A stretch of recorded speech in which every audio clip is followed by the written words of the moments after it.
future is here. You now have the power to unlock the secrets of the hobby.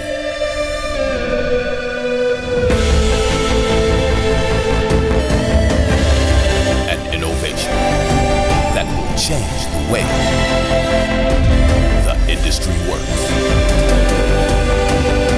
The game changer is here. Card Ladder.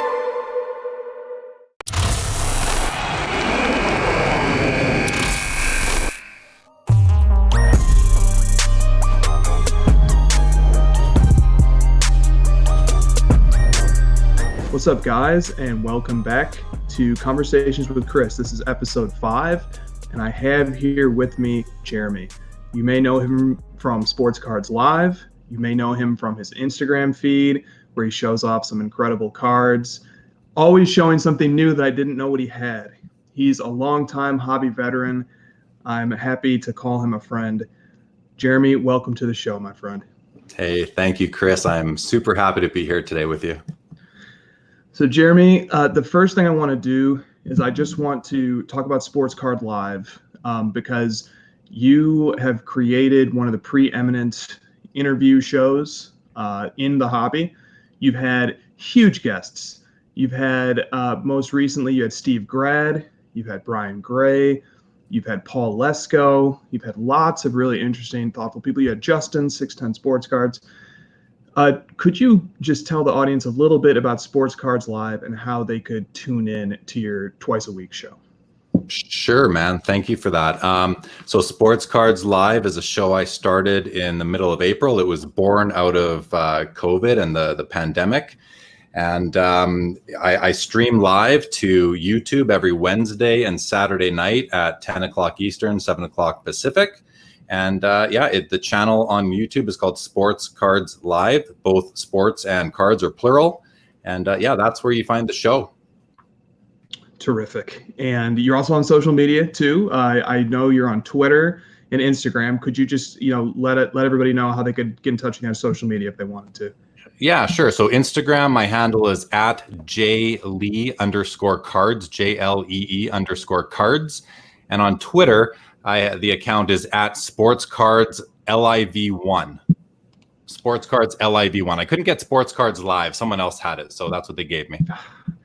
Good enough. Good enough. I remember seeing you first kind of show off your on-video chops during the first virtual card show on Instagram, and you were natural. And I messaged you right after, and I said, dude, you're really good at this. You're really, really good at this. And you were like, well, I'm glad you feel that way because I'm working on bringing out Sports Cards Live. And, I just wonder, you obviously have a rapport with a lot of really interesting, influential people in the hobby. How did that sort of give rise to, the show that you're now doing?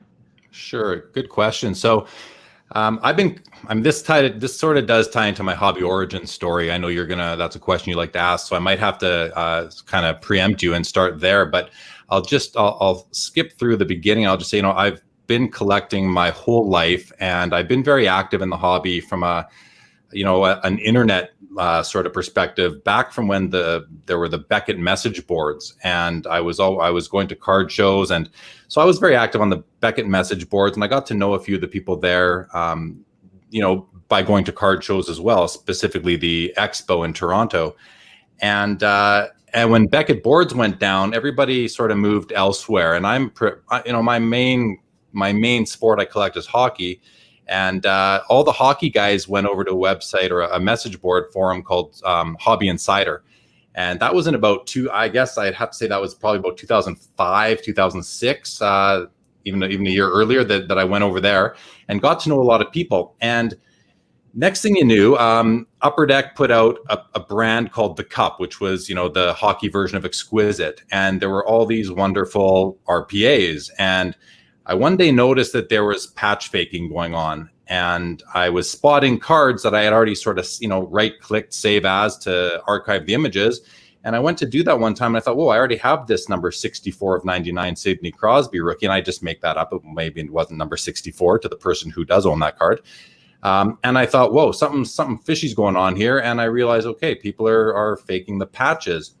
So what I did was I continued to build up my archive, and I became kind of known in the hockey world, the hockey hobby world, as the guy that had this archive, and I was sharing it all over the place.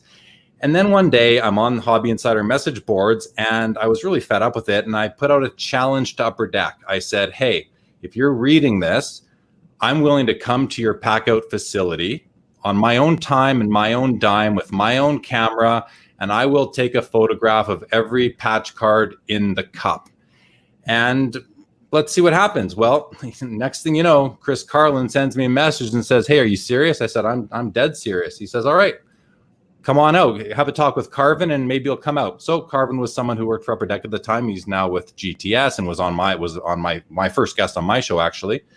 So we chatted, and he said, yeah, you're welcome to come out and do this. I said, okay, great. So, a couple months later, I flew out to North Carolina to their one of their facilities, and stayed for 4 days with the staff from Upper Deck, and I photographed every single. It was 28,000 patch cards that I photographed in big gang scans, like of 48 or 72 cards per, and that is kind of how I started to really people started to know who I was that way, and specifically Upper Deck. And they, prior to that, I'll also mention 2006-07, Upper Deck came out with a set called SP Game Used, and it was the first time that a card had an 8 patch on it. So, 8 different players on it, double-sided. They were all 1-on-1s. There were 6 of them. And I managed to track down all 6 of them in very short order and had them with me. And I took them to the expo, and I showed the guys at Upper Deck. And they said, well, hey, come over to Beckett. We got to show Beckett this. So we went over to the Beckett booth, and Beckett saw it. And then Beckett said, hey, we want to do an article about this. So I got to tell my collector origin story in Beckett. I forget what the issue was, but this was back in 2000 and must have been about 2008, I'd say. And so I guess that's kind of how I got to know several people in the hobby. I'm also a regular vendor at the Toronto Expo, going on 15 years now. It's twice a year, and I've got a booth my booth is right by the Upper Deck booth, right by the corporate area. So I've gotten to know a lot of people. That was really what started it. And then I mentioned Hobby Insider. In 2012, I actually purchased the website from the existing owner who needed some money to open up a pub. So I was very active on the website. I thought, oh, this is cool. Who doesn't want to own a website where you've got thousands of collectors going every day? So I purchased the site from him. That put me more in the spotlight, and I got to know people at the various card companies, and I guess that's really what took me from. That's really what vaulted me into knowing all the people that I know in the hobby, I suppose. And I also go to the National. I've gone to the National just about every year since 2008. So, I'm a pretty talkative guy. I don't mind going up to people, saying hello, introducing myself, and that's pretty much, I would say, how I get the guests that I do on my show. A couple of follow-ups there. Super interesting story there. So did the scanning / photography of the patches, did it have a deterrent effect in the hobby? Did it scare the bad guys off a bit? Unfortunately, I don't think it did. I only did it for one set for 1 year.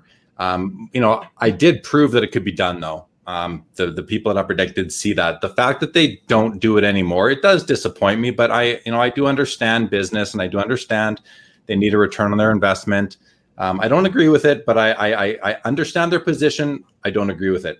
I do think that for that specific year and that specific brand, being the Cup, the 0809, the Cup, I think for that year, yes, it would have deterred more fat patch faking for that product, because I managed to get 100% coverage. When I was collecting images for the RPAs from the first year of the Cup was 0506.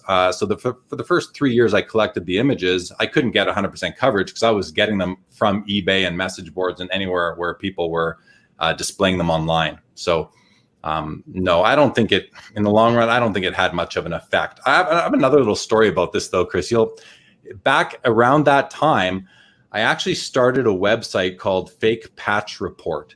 Not many people know about this. It was Beckett Football did an article about it probably back in, gosh, this must have been 2010 or so. And basically it was a website where you would, if you spotted a fake patch, you could submit it to the site and we would vet it and we would put it up and it would just be in a permanent archive. And unfortunately, the site doesn't exist. I mean, I was working full time and doing this, and I was getting dozens of submissions every day. I had to vet the guy who was submitting it, and I had to vet the card itself. I needed before and after photos, and it was just too much work. I couldn't do it, so I had to basically fold the thing. And I'm sorry I did now, because I know that there is a need for it, but I think it's definitely an opportunity if somebody else wants to give it a shot. And then I was even going to do a spin-off one called Stolen Card Report. You know, we often hear about cards that are lost in the mail or stolen off a table at a card show, and what a better way than to have a central database for all the cards that are currently missing. So I had them both. I had all the branding done for them. I had the back end was built out, but again, I just couldn't do it. I was working in a full-time job that had nothing to do with sports cards. How can we remain vigilant to this day in protecting against patch swapping and stuff like that? Really, it's the self-regulation that we are forced to do in this hobby because there is no central body. I would think that the licensors would take an interest in it. I don't think that I would hope that they do. I don't think that they do. The card companies, I mean, I think that it's on them to maintain image databases of all these cards so that we can go verify authenticity upon purchase. It should be a very easy to use app is my sort of dream for it all.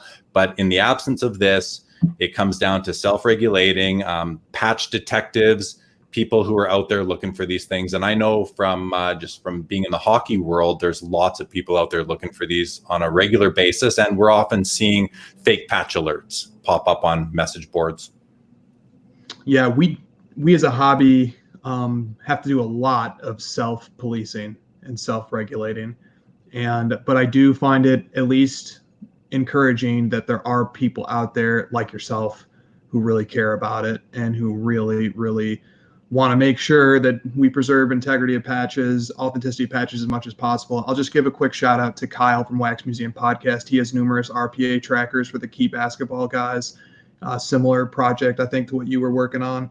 So, it is great that guys are out there doing that. Now, you mentioned going to national every year. What about this year? I know that it's still kind of indeterminate because we don't know how this COVID pandemic is going to resolve itself. But do you have plans to go this year to the December show in Atlantic City?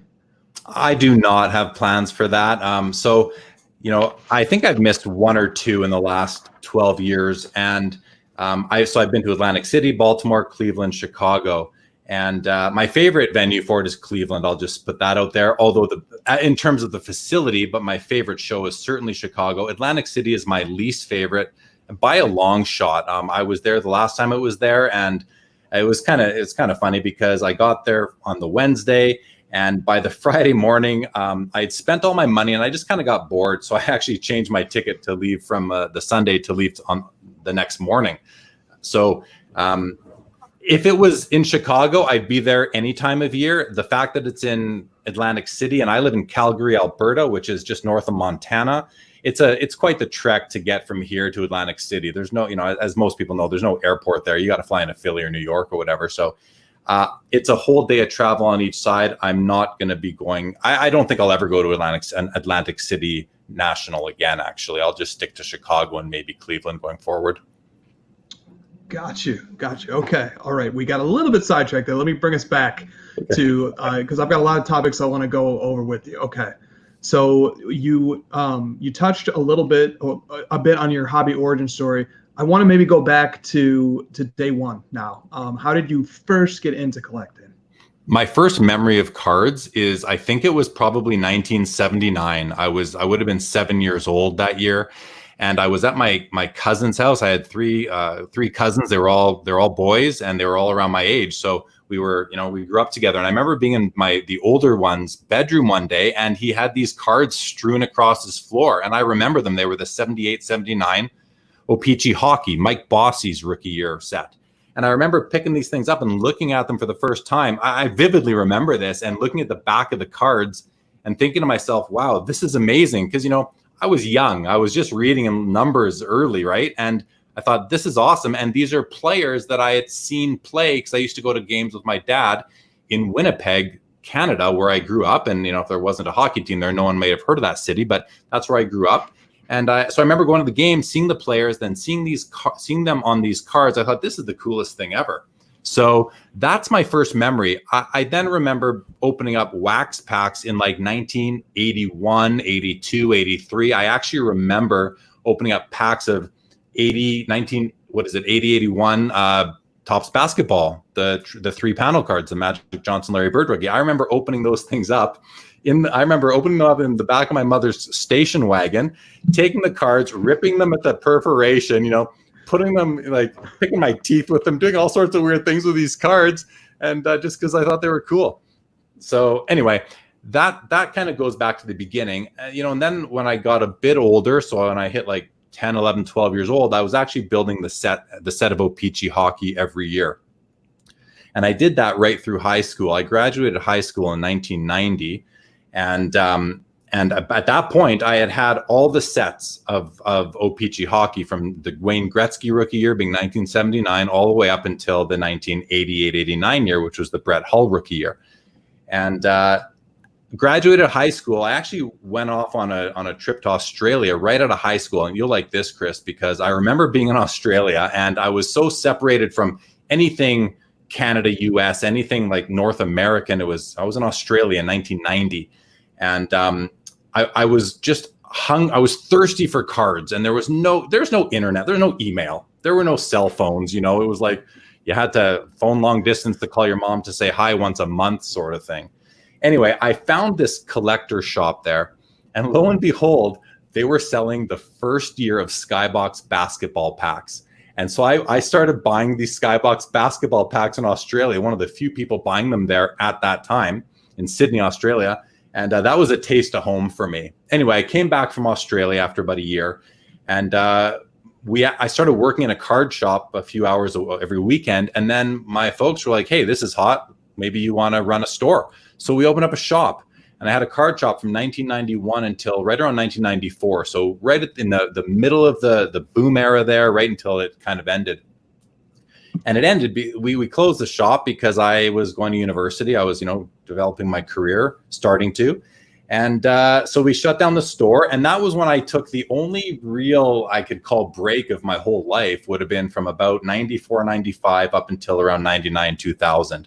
I wouldn't call it a full break. I was still buying the odd pack, but I certainly wasn't building sets like I was in the 80s or in the early 90s. And in 2000, for some reason, I just got back into it heavy, and I haven't looked back since. I've been hardcore since at least 2000, but I was hardcore throughout the 80s and early 90s too. So I think that best describes my hobby origin story.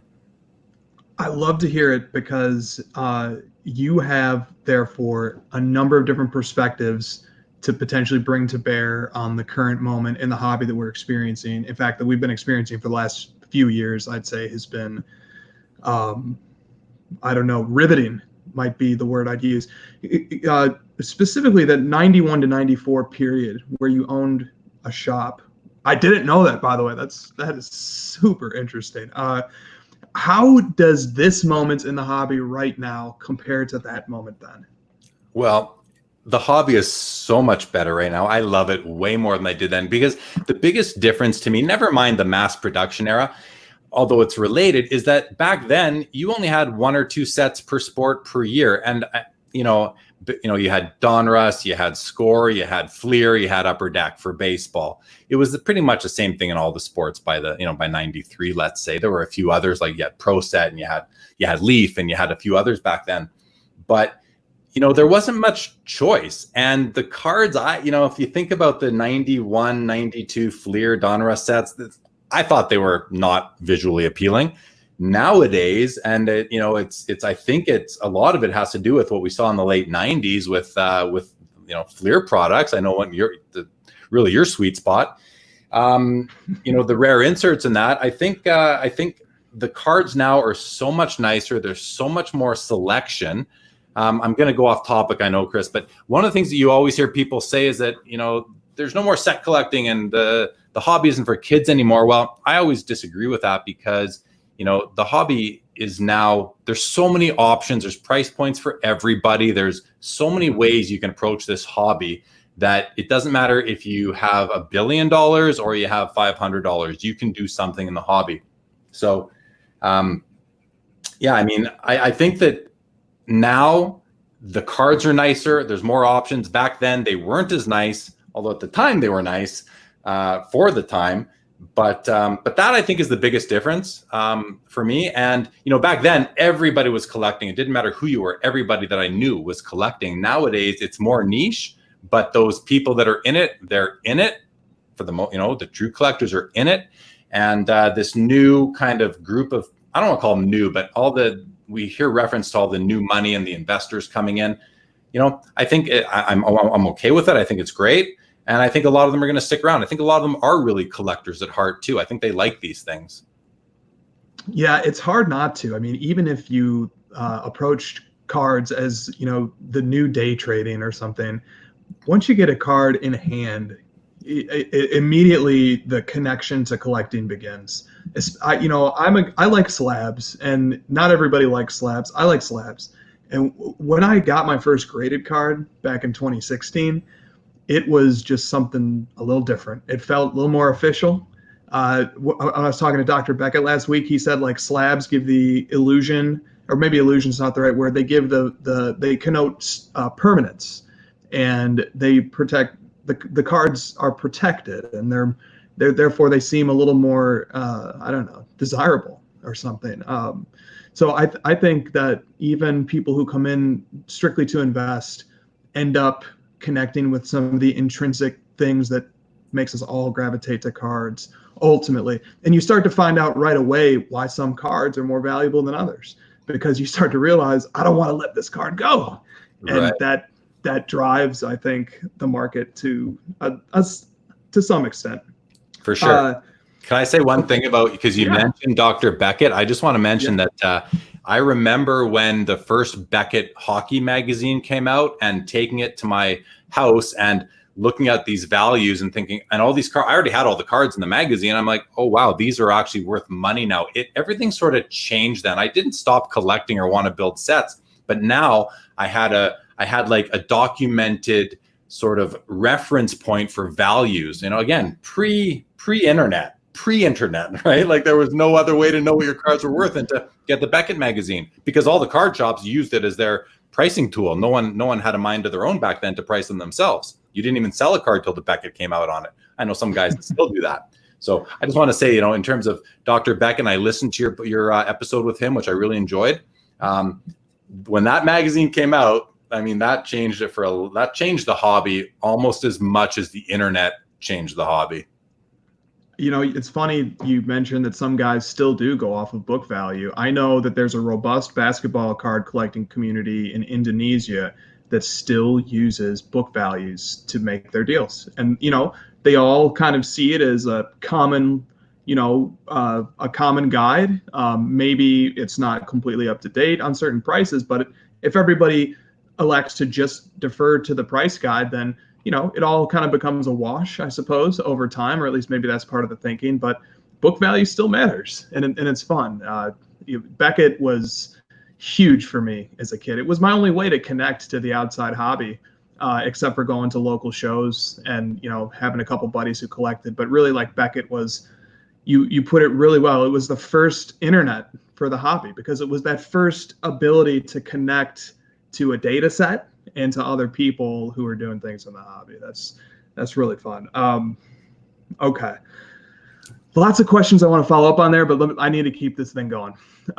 So let me ask you, do you remember how we met? Do you remember that? Man, I don't remember the first instance, but I do remember how I first, my first introduction to you. I believe I was looking for some content and I came across House of Jordans and I thought, I'm going to give this one a listen. And this is last summer or the summer before even. Oh man, I'm not even sure at this point, but it must have been the summer before, I think. Anyway, I was listening to your show, the three of you, Christina and Brian, and I would listen to it when I go for my kids are in bed, wife's in bed with and I'm out going for a walk and just kind of getting some fresh air. And that's what I was listening to during my walks was the three of you. And I just really enjoyed it, man. I really enjoyed just all three of you on audio were just easy listens, and I liked what you were talking about, and I really liked your analytical approach to things. You're well thought out. Kind of every statement you make seems really well thought out. And I can even do an imitation of you guys doing the opening of your show of the old House of Jordans podcast. My favorite is Brian. I won't do it unless you want me to, but I do want you to. Please do. We're good sports about this. Yeah. So it goes something like this. Welcome to the House of Jordans podcast. My name is Chris. You can find me on Instagram at Chris_HOJ, and I'm here with Christina. You can find me on Instagram at KRISTINASPC. And I'm here with Brian. You can find me on Instagram at Joden Cards. That's what I hear. That's what I hear when I listen to House of Jordans. Love it. That was spot on, sir. Spot on. Oh, that I can't wait to share this with them. Okay, spot on. Okay, but here's what I remember, but correct me if I'm wrong, but I think the first time we chatted was we did an episode about somebody who bought some really nice Michael Jordan cards at auction. And you heard the episode and you messaged me and you said, "Hey guys, cool episode. Just in case you were wondering, that was me who picked up those Michael Jordan cards." And I was like, "Wow, you got the Platinum Portraits PSA 10. You got some really nice stuff." I remember. Do you remember this? Is this ringing a bell? No, and you know what, Chris? I'm glad you reminded me because I forgot what our first sort of direct contact was, but that was it. I listened to the episode and they're talking about the cards I just bought, and there was a bit of I couldn't tell if you guys thought that maybe they weren't, it wasn't a real buy, or maybe there was shilling going on, because I broke a couple my purchase price broke a couple records in that auction, and I said, no, this is real. I mean, here's the Platinum Portraits right here. I have it here ready to show you. I mean, I did buy these cards and I still own them and I love them and they're not going anywhere. And so no, that was how we first met. Thank you for reminding me. I couldn't remember the reason why we first had contact. Oh, I'll never forget it, because we did like a study of the bidding patterns on those cards. And one of our friends who now is involved with running a shop in Louisville, Garrett Payton, he sent me a report of the winning bidder feedback on every item in that auction, and your feedback score came up on a bunch of really nice cards. And so we were like, this is really cool. And then lo and behold, you were listening and you reached out. So that was awesome. Okay, that actually gives a cool segue here, because first I want to talk about collecting hockey, because podcasts can be infectious. And hearing the hockey talk on your show has driven Christina to start buying hockey cards. And so she got a pack not long ago, and she's, trying to nudge me into maybe picking up some bigger hockey cards. I've had a reason to take a look at some of the hockey market. It's a very strong market. Hockey is a really fun sport. A lot of the guys I grew up around played it. And, so tell me a little bit about what it's like now in particular, but you can take a broader perspective too if you'd like, what it's like collecting hockey. Well, I mean, I love it. It's a ton of fun. Hockey's similar to basketball in that it's fast action as a sport. You've got, we have bigger rosters. You got 22, 23 man rosters. So there's more players, more selection.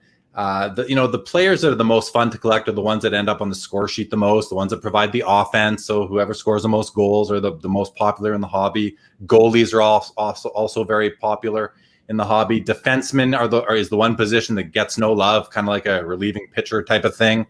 But I love it. The community is in my opinion second to none. And I do love the basketball community that I've become a bit of a part of now, thanks to you in large part.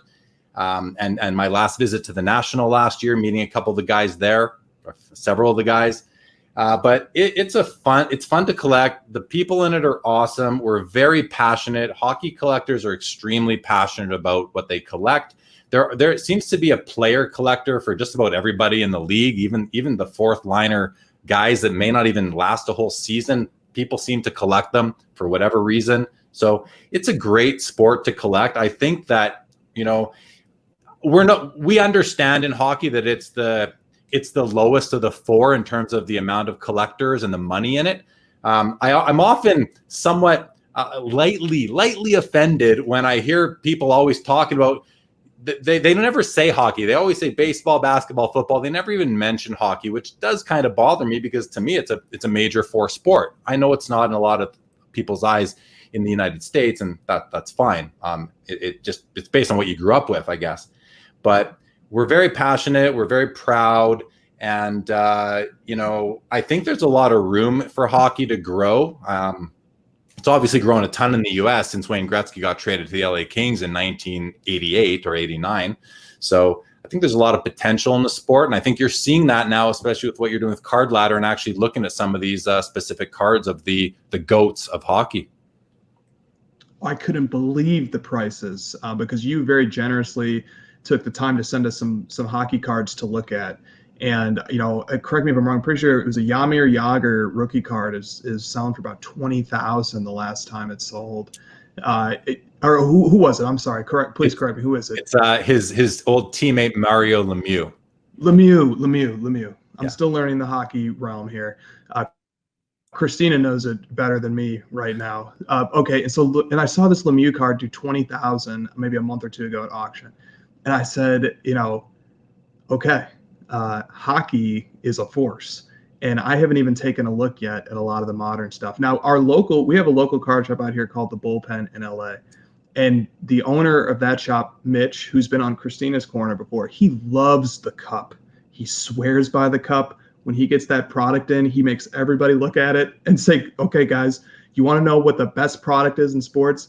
Boom. Here it is. And then he'll open a box. We all just ooh and ah at the cards. The cards are absolutely gorgeous. What's the market like for the high-end hockey stuff that's coming out right now? I mean, it's extremely strong. It's just like the other sport. It's not as strong as what is it that just came out in basketball, the $7,000 pack. Was that NT or was it not? What was that? Yeah. That was the first off the line Dutch auction National Treasures, which those boxes are now selling for about $12,000 on the secondhand market. So yeah. I mean, for high-end hockey, it's not that crazy in terms of prices. We're not getting $100,000 RPAs like you are for Zion right out of the gate. You're getting more or less RPAs and up to 20,000 in the first year. And then, Connor McDavid, Sidney Crosby's, we just had two of them last week. A Connor McDavid sold for like 135,000 and a Crosby sold for right around that same amount. So those were record breakers for hockey cards, for modern day hockey cards, both last week. Very impressive numbers. So it's not astronomical pricing like you see in basketball, but the high end stuff is highly sought after. It's rapidly consumed. The cup sells out pretty much every year. Well, it does sell out every year. And there's a thirst for it amongst the hockey fans, the hockey collectors. Now, you showed off some cool cards on Instagram recently. Correct me if I'm wrong. I think I saw a Wayne Gretzky PMG Green, right? Yeah. Tell me a little bit about that card. Tell me about collecting the great one to the extent that you do. Sure. So, 90s inserts are all the rage. We all know that. And I think, Jordan leads the way there. But what you might not know is that there are a ton of really rare, really beautiful 90s hockey inserts too, that a lot of people collect. And it's gaining more ground now, I think, because of what's going on in the hobby, led by Jordan, as evidenced by the name of your original show, House of Jordans. So in 1997, there were no PMGs in hockey. There was Fleer Metal, but there were no PMGs. And in 2012, just like they did in basketball and I think football too, Upper Deck came out with Fleer Retro Hockey. The difference between Fleer Retro Hockey that year and Fleer Retro Basketball was that hockey was licensed by the NHL and the NHLPA. So you're getting the professional logos and jerseys on there, unlike basketball. So in my opinion, the first PMG Green Wayne Gretzky is of equal significance as in hockey as the first PMG Green Michael Jordan is in basketball. So at the time, when these cards came out, that was during in 2012, I wasn't into those. I was into the RPAs. That's what I wasn't looking for inserts back then. I am now. And a lot of that is because of my interest in Jordan and basketball 90s there. But so the PMG Green, this card, I didn't think I was going to get. I managed to find a PMG Green Crosby earlier this year. I got it from a gentleman who's on Instagram, MK Sports Card. I think you know him pretty well. I got it basically because I bought this card from him. This is out of 102. Oh, nice. So this is the LeBron credit. Yep. Yeah, it's the numbered one out of 102, the LeBron James 0304 EX Essential Credentials. Now, I bought this from him after the virtual expo, the virtual card show on Instagram that Justin put on. And I said to him, hey, if I'm buying this, you should throw in your Crosby PMG Green. So anyway, we did a deal. I got that card, and I thought I got to pair it with a Gretzky. I'm never going to find it. Well, lo and behold, about 3 weeks ago, a green one shows up on eBay with a buy it now or best offer of like $1,250 Canadian, which is like 900 US. And I thought, whoa, that's fair right there. That's more than fair. I would have probably paid that, but I put in an offer of $750. It was mid-afternoon, so most of the competition isn't looking at it. Put an offer of $750 Canadian. He came back at $950, and I hit accept because I wasn't going to waste any more time. I knew if I didn't grab it, somebody else would. And MK, who I showed it to recently, said to me, yeah, if I would have seen it, I would have snapped it up right away. So I picked it up, and now it's like one of my favorite cards that I didn't think I was ever going to be able to see. There's only 10 of them. That is so awesome. But, the chase lives on. The chase always lives on. How do you find stuff on eBay? Do you have a refined eBay saved searches? Do you just, are you like me and you're just searching eBay at all hours? How does that work?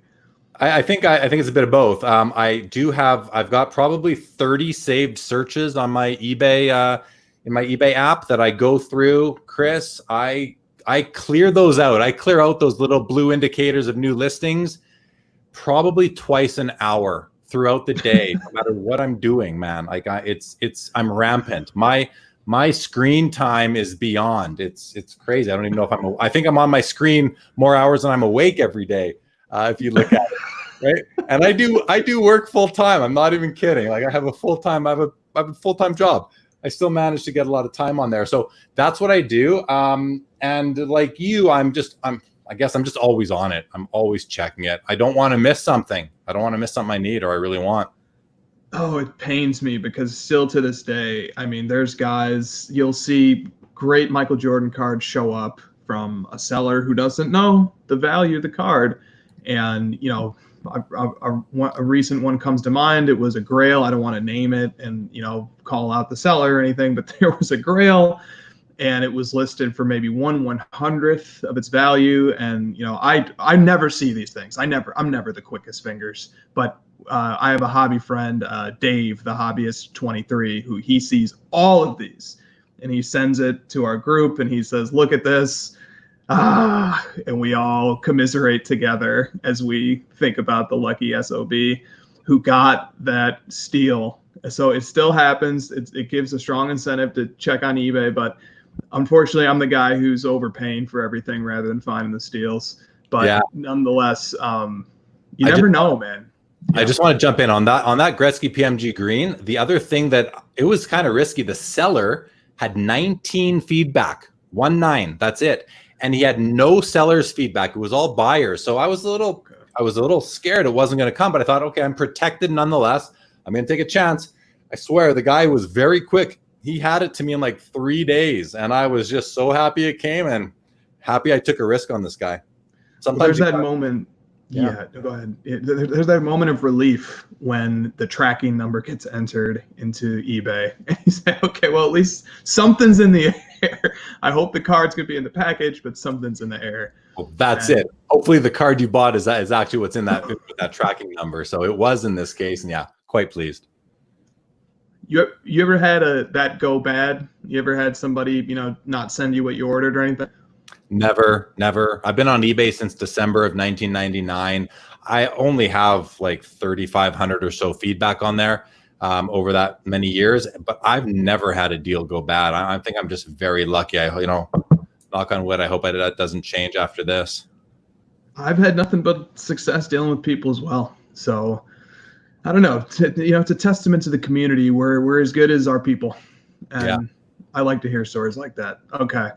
So who do you collect in hockey? I know you've got a wide range collection. Is there a theme to it? Is it a player? Is it a set? You talked about collecting inserts, collecting RPAs. Could you maybe give the unifying theme to your hockey PC? Oh man, I wish I could give one unifying theme, Chris. But what I can tell you is that the first sort of PC I had was I wanted to collect the rookie card of every 1,000-point man in NHL history, and I worked on this in the late '80s through the mid '90s, and I finished it sometime in the early 00s, I would say, when there were 70 players in that club. Now there's, I think, close to 90. So that's one of the things I collect. That then grew into me collecting Hall of Fame rookie cards of the whole PSA set registry, everyone on that checklist. I also collect Hall of Fame rookies of basketball players, baseball players, and football players. It's all graded. In 2008, I took my collection to the National. I submitted it all to PSA, and that was kind of my, I bought a few graded cards before that, but that was a big day for me because my collection went from being raw to graded in the span of a couple months, however long it took them to get it back to me. So besides Hall of Fame rookie cards, I heard advice a long time ago. I'm sure a lot of people have heard this, but buy the best you can afford. I always do. I try and get the best I can. And I'll add to that, I'm not afraid to overpay for cards at certain times, certain cards, certain players. Do we have time? A couple examples where I've done that? Please do. So in 2007, I was looking on eBay on my laptop and I came across a 51 Bowman Mickey Mantle PSA 6. I wasn't even really familiar with the card other than I knew that the 52 tops wasn't his actual rookie. It was some other card. Came across, I thought, this is pretty nice. The bidding was at it was around $5,000. I didn't even know comps. I didn't even search because the auction was winding down. And I just kind of really impulsively put in a stink bid. And I won the thing for at the time, I think I paid $6,800 for it. And then I went and looked. Whoa, what? Oh my God. I remember looking at my roommate at the time. I go, Sean, you won't believe what I just did. What'd you do? I bought a Mickey Mantle rookie card for $7,000. He's like, you didn't. I'm like, I did. I'm like, I don't even know. So I went and I looked on eBay to see what they were selling for. And they were doing $5,000 was the average for a PSA 6. And I thought, oh no, I just overpaid. And then I put it away and I forgot about it. And then I didn't forget about it, but I didn't look at it for a while. A couple of years go by and I'm like, oh, they're selling for 12 grand. Okay, I'm good now. I'm really good now. And now they've doubled from there again. So that was my first foray into overpaying sort of by accident, by impulse. And that taught me a lesson saying, you know what, if you like a card and you believe in the player and you think there's equity in that particular brand and all that, buy the card because they don't come around very often. Well, I did that again with the Platinum Portraits. Although I did a bit more research leading into that. I had met another guy online who was kind of holding my hand a little bit when it came to Jordan inserts. And so before I bought those ones that day that you talked about, I had picked up maybe a half a dozen cards, all from one guy, a very nice guy in the hobby. And so I'd done my research, but I knew that this card, the pop was low. I knew that the Platinum Portraits was an important card, potentially the next jambalaya kind of card. And I was going to get that card almost no matter what, that night that it was being auctioned. So I set a record, and I remember if I was talking to you in Facebook chat or somewhere after, basically saying, hey, I've done this before, I've overpaid before, and I've seen it work out over time. You have to be patient. And I had no fear. And now, I mean, obviously I was right. I was right. Yes, you were. Yes, you were. Oh man, that, and it speaks to the importance of as you underscored, but I'll make it more explicit, having good taste, trusting as your aesthetic judgments that, Platinum Portraits, what carries that card, aside from the fact that it's very difficult condition wise, so having the PSA 10 is huge, and it's already a super rare insert, incredibly tough odds. It's one of the masterworks by Arena Design, but the card itself just radiates. It's just such a gorgeous card, from the tone that they use on the surface to the hollow foil to the, I think they're called like the matrix etch dots or something. But us lowly people just call them dots. Yeah. The hole punches in the card, they look awesome. So, was that kind of what kind of called out to you about that card? And I see why you make the Jambalaya comp, because I've always seen it that way too. It's like a card that could reach that level. But what was it that spoke to you about that card? Yeah, a couple things: the rarity, the odds of pulling it in the first place. I also I put a thread up on Blowout before I bought this stuff, basically asking people what the best Jordan 90s inserts and parallels were, and a lot of people said this card, so it caused me to go look at it more, look into it more. The aesthetics of it, I think it's just so cool. The technology involved in it, all that stuff, the rarity, the low pop, and the uniqueness of it. It's unique. It's a lot more bland of a looking card than a Jambalaya that's colorful, where you got MJ in his red uniform popping off the card. But it's so unique. And how did they make this thing anyway? Like, how did they get those little pinholes through it a lot of the time, right? So I just thought it was a great card. I'm a collector through and through, but I'm no dummy. I'm also an investor. If you're spending $10,000 on a card, for example, you have to be an investor, right? And back to my point to overpaying for cards. And that night, I probably set a couple records on a couple different cards. I bought one of his atomic refractors, was a Bowman's Best or something like that. I forget the exact name of it. I have it in my box here. But I bought that card and I overpaid for it too. And now it's doing like 4 or 5 times what I paid for it like a year and a half ago. So, I think you just have to be willing to be patient. I disagree when I see people saying, and I see it all over the place, people say, this can't be real. This price cannot be real. It can't be real. Well, I know for a fact it can be real, because people will pay what they have to pay to get certain cards, because they understand that things go up in value over time if you're buying the right stuff. If you're not, that's why I can't get into baseball rookies too much, because it's all gambling. It's all prospecting. Like Dr. Beckett said, in basketball, the rookies are playing. It's easier to make good investment decisions in any sport as well, especially aside from baseball, also probably aside from football, because these guys' careers they get shortened really quickly, or someone retires just because he wants to retire, i.e. Andrew Luck, and that kind of thing, right? So, but in hockey and basketball, the rookies, they're going to play.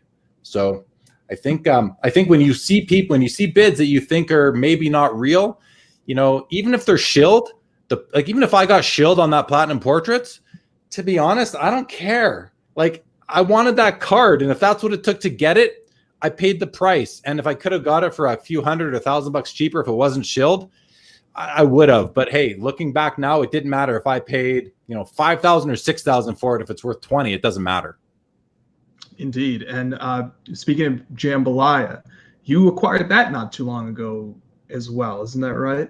I did. Yeah. And I think I set a record on it too, quite happily.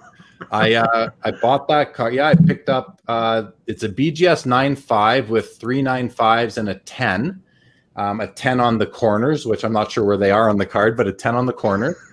And it's a card that I never thought I'd own. I remember holding Adams, the Real 27 guys, at the National last year. The first time I'd held one in hand, and I thought, this is the coolest thing ever. I'd seen them in there's been some in hockey, but again, it wasn't something I was really into back then. So I held it. I thought, I'm never going to own this card. And then I decided I was going to own the card. And I saw one come up in one of the Instagram groups that I'm in. And the buyer had just bought it. Like, he had just won it it was there for everybody to see on eBay, but something else came up that he wanted. So he was willing to sell it. And I just had to cover his cost plus his cost to ship it to me. So I paid for it more than he did. Hence, I think I set a record on it. Which is not like I'm proud to set record. I'd rather not set records, but When I'm setting a record on a card, it's because I'm very confident that I'm going to see positive ROI on some sort of time horizon, whether it's a month or 10 years. And so I now have that one, and along with my platinum portraits and my other favorite being hot shots, I've got my trifecta locked up. I mean, there's other cards. Of course, I'd like a PMG. I don't think I'll ever get a green, but a red would be nice. I think you have one. But as a consolation, I picked this guy up at the National last year, which is the PMG Red Shaquille O'Neal, the other guy that I really like to collect in basketball. Oh, man, the PMG Reds just make my heart skip a beat every single time I see them. Oh, it's just something about those. So yes, for those who were unaware, Jeremy's basketball collecting bona fides are for real, and especially when it comes to the 90s. Dude, that's a Grail PC, my friend, and I'd want to congratulate you, man, on putting together a tremendous basketball PC.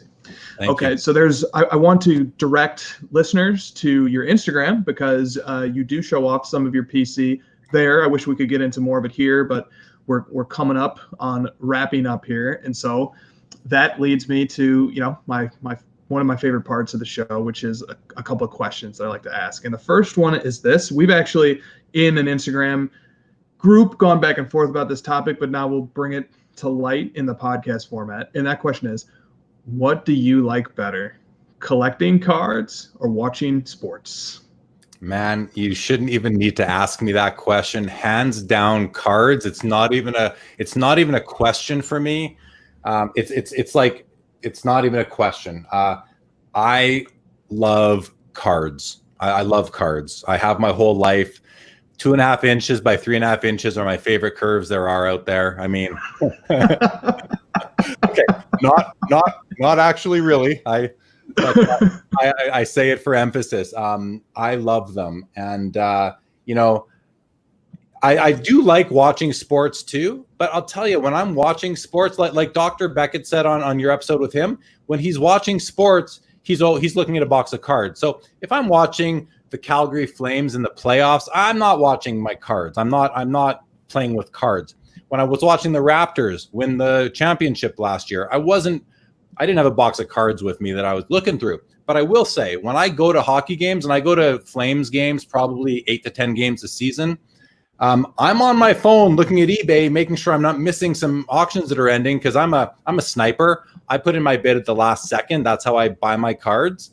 And so I mean, I don't care what's going on in that hockey game. If there's a card that I need and that auction is ending, my eyes are on my phone and my eBay app. They're not on the ice. So hands down, cards, not even close. Same here, man. But, people have said, and this is a theme that I see over and over again, they say, we love cards too, but we have to say watching sports, because without the sports, you wouldn't have the cards. What do you say to that? Well, I say if that's your position and your true feeling, I can't argue with it. You are right, because that's how you feel. However, I don't agree that you need to that's a must, because just because sports give rise to the cards, but it sort of ends there. I mean, I can't think of a great analogy off the top of my head, but just because they were created in that order doesn't mean you have to like them in that order. And we often find things that we like through other things, and it's not like you still have to like that first thing first. Maybe, I don't know, you might like pizza and then you find spaghetti. Well, you don't have to like pizza more than spaghetti just because you found it first. I like cards because cards aren't just about the sport. It's about the collecting. It's about the community. It's about feelings of accomplishment when you find that card, you complete that set. It's pride of ownership. They're beautiful to look at. I often just call it fun money, because while I am a collector, I do care about my wealth. I do care about my economic situation. I've got kids. I got to make sure we're educated and fed and have a roof and all that. So, I mean, to me, they're so much fun. They're way more fun than money in the bank. They're way more fun than stocks that you don't really have any direct association to. They are the way that we invest in what we love, what culture loves. Sports are an integral part of society and culture in North America and elsewhere. And I truly love them. Well said, man. Yeah, man. I don't know how else I can emphasize that. Well said. Well said. Okay. And this dovetails nicely with that question, I think, because speaking from the perspective, the economic perspective, let's call it, I love to ask all guests this question, and it's always a lightning rod, and I love to see what people think about it. I always ask that people please understand it as just a fun question, and don't take offense if your player is mentioned. But the question is this: what athlete, any sport, however you want to interpret this, or any card, which athlete or card is currently undervalued right now? Well, I will, just because I'm mostly a hockey guy, and I know your listeners are not always listening to hockey content, I will stick to hockey to help educate a little bit. So in my opinion, and I've said it before, I've said it on my show a couple times, so it might not be a surprise to everybody, but I believe the most undervalued player in terms of the rookie card is Mario Lemieux. So if you aren't familiar with Mario Lemieux, he's the guy that was it was like, who's the better player, Wayne Gretzky or Mario Lemieux? They are often compared to each other. They played against each other. And a lot of people think Mario's a better player than Wayne. And most people think Gretzky's the better player, well, myself included. But Mario Lemieux was an amazing player. He got to Pittsburgh. They were the bottom of the league. And within a few years, within about 6-7 years, they were winning. They won back-to-back Stanley Cups with Jaromir Jagr, some other great players. And so I believe his card is undervalued. You talked about the PSA 10 earlier. The population's under 50 of that card. It sells for $15,000 to $20,000 now. But the PSA 9 is a much more available card. The population today was 566, and it sells for like $1,100, $1,200. I think it's a fantastic buy. I had 3 of them available about 2 weeks ago. I've sold them all. I sold my 3 extras in the last 2 weeks. I think he's undervalued relative to other players in other sports that are in the GOAT discussion. He's firmly in the GOAT discussion, I would say. So Mario Lemieux, PSA 9, even PSA 8s I think are fine buys. If you're looking to test a foray into the hockey world, I'd start there. And I don't have any left. I have a personal copy that's not going anywhere, so I'm not trying to pump it. But I sold my 3. I think I sold them early. And so what's the year in the set, in case people want to go take a look at this card? It's the 1985-86 O-Pee-Chee. There is also a Topps copy, which looks almost the exact same. The pictures on is the same. The card stock's a little bit different, and the color on the back is a little bit different. But there's a Topps copy as well, and I think the PSA 10 Topps copy is also a fantastic buy if you can find one. I do own one of those myself because I wasn't really going to pick up a PSA 10 O-Pee-Chee, so I bought the PSA 10 Topps instead as a more affordable, a cheaper alternative.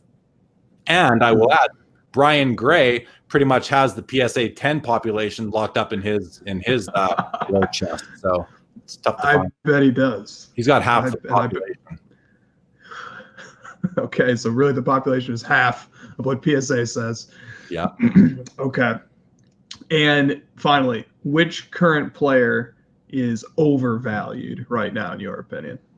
So this will surprise a lot of people. I think the overvalued, and I'm gonna hone in on one card, being the SP Authentic Future Watch Auto. And if you're looking for a parallel, it's kind of like the Contenders autograph rookie card in football or what have you, only because it's numbered out of 999 every year. It's got a ton of brand equity. SP Authentic Hockey has been around since 2000 and God, I mean, it has roots in 1993, back to 93, 94, when SP was an insert, and then they did SP Authentic.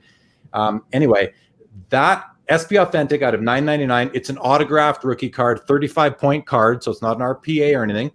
Hard on-card autograph out of $9.99. So I want to compare. I want to point out Connor McDavid. That's what I'm talking about. The Connor McDavid. Now he's the Zion or the LeBron James of today's hockey world. He's the number one guy in the league. There's no disputing he's the best player in the world right now. No one's going to argue that with you currently. But he hasn't won the Stanley Cup yet, which is very important. That's the drawback from him. He hasn't won a cup yet. He doesn't have any records yet. He does have 2 MVPs under his belt, one MVP and 2 Art Ross trophies. The Art Ross trophy is awarded to the player with the most points in the season. So he's definitely the best player in the league, but he doesn't have the Stanley Cup. According to Card Ladder, his SP Authentic rookie card in the PSA 10 is worth $4,000. Okay.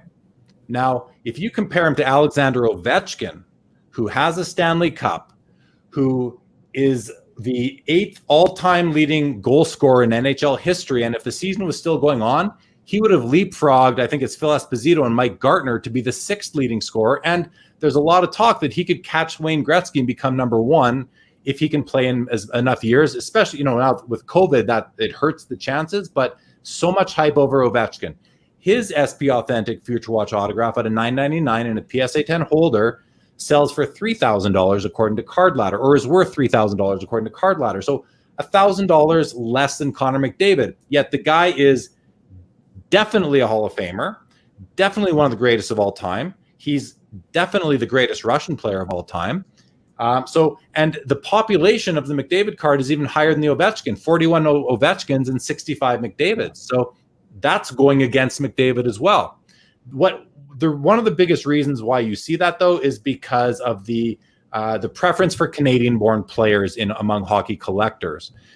Russians and Europeans don't get the hobby love that the Canadians do, and the Americans are getting more now than ever. So that's the only holdback or drawback. But I do think that in time, just the way the world is going in every area of the world, I think we're going to see the borders kind of coming down. It's not going to matter so much where the player was from. This guy lives in the States. He's basically an American now for all intents and purposes, and being Ovechkin. So I think Connor McDavid is overvalued relative to what he's done so far. The value will get there, but he may reach that value, but I don't think he's there yet. So fascinating to hear you talk about it in the context of hockey, because when I think about who's over and undervalued in basketball, and we look at sets and stuff like that, there's so many little factors you can think about.